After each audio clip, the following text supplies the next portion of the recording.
નિર્મળા બાનું મન નામથી પણ નિર્મળ હો. 60ની ઉંમરમાં પણ મોઢાનું તેજ આજ પણ કરચલીઓને ઢાળતું હતું. નાના પ્રેમ અને મોટા સલાહ માટે એકાદ ઘડી તો બાની પાસે બેસતા. એકના એક દીકરાના લાડકવાયાના લગ્ન પછી બાએ ગામ તો ગૃહસ્થી બહુને સોંપી દીધું, પણ ઘરના બહારનું વાસીદું પોતે કરે.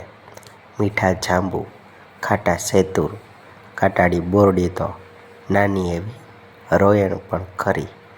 સવારે વહેલા પ્રભાતિયા ગવાતા જાય ને વાસીદું વળતાની સાથે નીચે પડેલા ફાળો વીણતાય જાય. નાના મોટા સૂઈને ભાંગી આવે એમ બધાને આપતા. વહુને નિર્મલાબા આંખમાં તણખલાની જેમ ખટક્યા કરે. દીકરો રોજ ખેતરેથી ઘરે આવે ને કાન એની વહુ ભરે. નિર્મલાબા બહાર બેઠા બધું સાંભળીને પણ અજાણ બની રહે, કાંઈ કોઈને ન કહે. એમના પતિના અવસાન પછી નીરસ જિંદગીમાં ભગવાનના તેડાની રાહ જોતા બાને હવે ના દીકરાનો મોહ કે ના દીકરા જોડેથી રોટલાની આશા હતી. જે થાય એ ભગવાનની મરજીથી થાય. બાએ આકાશ તરફ નજર કરીને નિસાસો મોટો જબર નાખ્યો.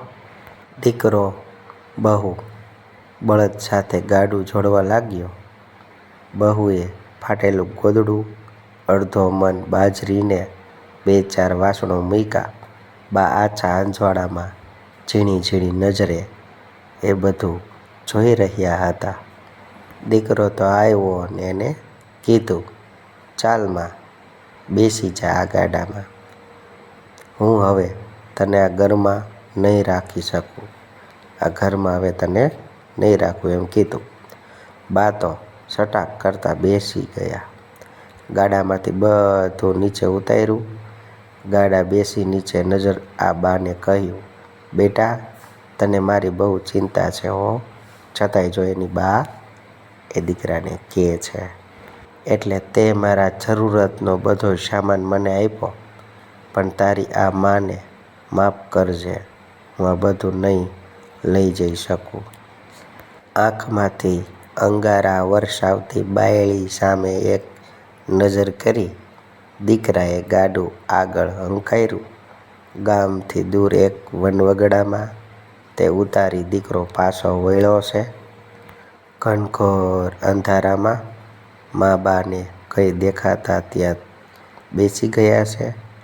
સવાર પડતા બાએ વનવગડામાં એક લીમડા નીચે સાફ કરીને એક ઝૂંપડું બનાવવા લાગ્યું.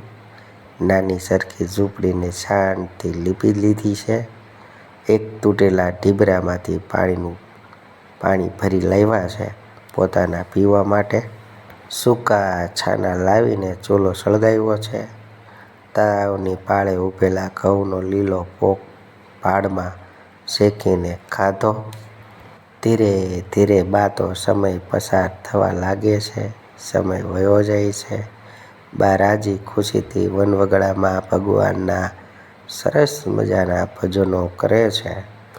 આમ ને આમ શિયાળો પૂરો થયો ને ઉનાળો આવ્યો.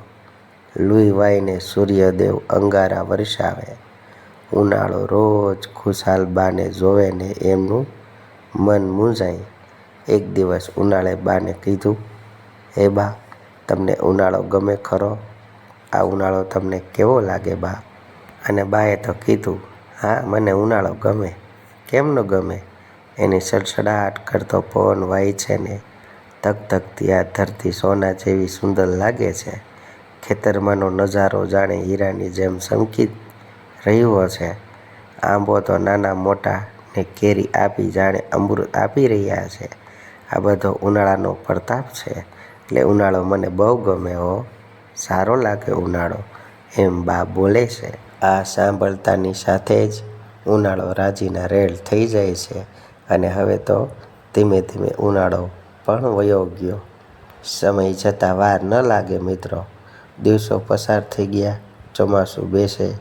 વરસાદની માથે આંધી આવે ને આકાશને કડકડતી વીજળી હૃદયના થંભાવી દે એવી. એક દિવસ ચોમાસું બાને પૂછે, "હે બા, તમને ચોમાસું ગમે ખરું?" બાએ કીધું, "હા, મને તો ચોમાસું બહુ ગમે." "કેમ ન ગમે?" "અરે, આ મુસળધાર વરસાદ તો વરસાદની નળી નાળા ભરી દે છે. ચોમાસું તો જાણે ધરતી માતાને લીલી ચૂંદડી ઓઢાળી હોય ને એવું સમજાવે છે. ખેતરમાંનો લીલોછમ પાક આંખને અંગેરી ઠંડક આપે છે. મને ચોમાસું બહુ ગમે હો, મને બહુ ચોમાસું વહાલું છે."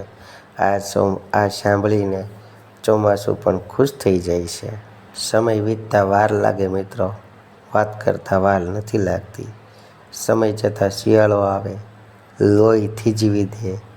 ઠંડીની સામે તો સૂર્યદેવ પણ ક્યારેય ડોકિયું કરતા હતા, પણ બા તો એમની રામધૂન અને કામમાં મસ્ત રહેતા હતા.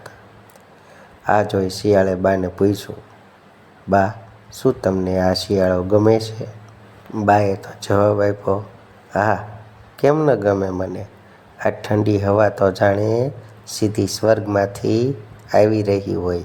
સવારની આ ઝાકળ તો ધરતીને મોતી જેવું લાગે છે. મુકુટ પહેરાવતી હોય ને એવું પ્રતીત મને થાય છે. શિયાળામાં ઇન્દ્રને પણ દુર્લભ એવી લીલી ભાજી ખાઈને માણસ મજબૂત બને છે. શિયાળો તો મને બહુ ગમે હો, શિયાળો મને ગમે છે." શિયાળો પણ ખુશ થઈ જાય છે. એટલામાં ઉનાળો, ચોમાસું પણ આવીને બાને વંદન કરે છે. વગડામાં ધન ધાન્યથી પરિપૂર્ણ એક મોટો મહેલ વરદાનમાં આપી દે છે. ઋતુનો અદૃશ્ય થઈ જાય છે. મોટા દિલ બાની મદદ કરતા સારા દિવસો પસાર થવા લાગ્યા છે. ધીરે ધીરે આ બાની આ મહેલની વાતો બધે દેશ પરદેશમાં થવા લાગી છે. ગામે ગામમાં વાતો થાય છે. બાની બહુ તો દિવસે શેર, રાત્રે 5 શેર લોહી વળવા લાગ્યું. વહુ તો વળે જીદી ચડીને, "મારી માને પણ તમારી માની જેમ વગડામાં મૂકતા આવો, એને પણ આવો મહેલ મળશે એવી એની વહુને લાલસા જાગી છે." દીકરી પોતાની માને બોલાવે છે. ગાડામાં નવા ગોદડા ને ભાતના કપડાં મૂક્યા છે. તાજા વલોણાના માખણ તો તળગોળના ગળા મૂક્યા છે. પગે અડધા કિલ્લાના કડલા પહેરાવીને બાને તે વિદાય આપી. દીકરો સાસુને વેરાન વગડામાં ઉતારીને ઘરે આવ્યો છે. સવારે સાસુ તો ઝૂંપડી બનાવે છે, કકળાટ કરે છે, ભસતા કૂતરાઓને મારે છે, તો પક્ષીઓને શ્રાપ બોલે છે. ઉનાળે કોસતા કામ કરે છે. ત્યાં ઉનાળો આવીને પૂછે છે, "બા, તમને ઉનાળો ગમે ખરા?" ડોશી બોલી ઉઠ્યા, "અરે, આ બાળીને રાખ કરનારો ઉનાળો વળી કોને ગમે? વળ્યો આ ઉનાળો શું કામ આવતો હશે?" એવો બા જવાબ આપે છે.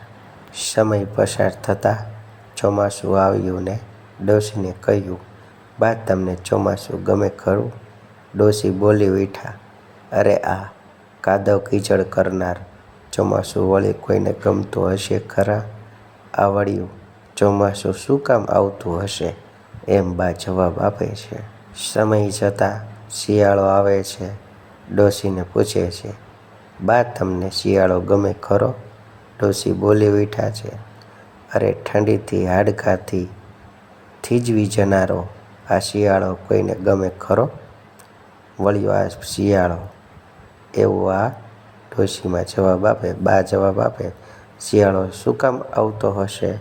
એવું જવાબ આપ્યો. ત્યાં જ ઉનાળો અને ચોમાસું આવે છે.